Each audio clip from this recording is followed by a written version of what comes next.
U.S. Navy ambulance has pulled into sight and is now directly in front of the ramp in which the casket still rests.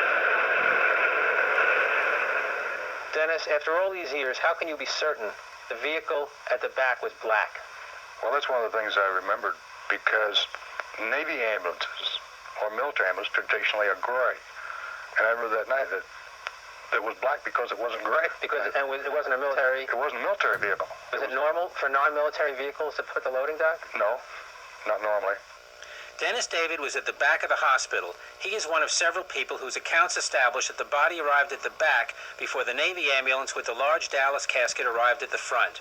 After we offloaded and they took the casket which we understood that had President Kennedy's body in it, I went back up front again to check my men on post.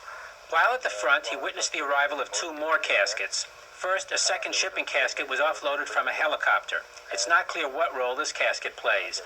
Then he saw the large Dallas casket arrive in the gray Navy ambulance from Andrews.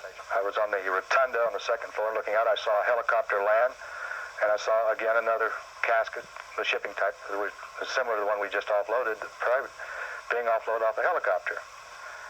And then the motorcade pulled up in front, and I went back out in the passageway and was standing on the rotunda looking down into the foyer of the Naval Medical Center when Mrs. Kennedy, or Jacqueline Kennedy, came in. No, you actually saw Jackie arrive at Bethesda? Yes, I did. Later on, a bunch of us had working it, and I was talking about two caskets. I said something about it, and somebody said, well, there was another one on the gray ambulance that came in front of the entourage, and we couldn't figure out which casket had President Kennedy's body in, and some of the boys that were in the autopsy room said, well, he was in the first one, and that the other two were fakes. I don't know officially why there were three ambulances, but security was one of the rumors, or one of the things that was speculated about. Dennis David didn't find it peculiar, but he saw the Navy ambulance arrive after a shipping casket was brought to the morgue. If he's right, then the body was at Bethesda before Jacqueline Kennedy. He's supported by Gerald Custer, the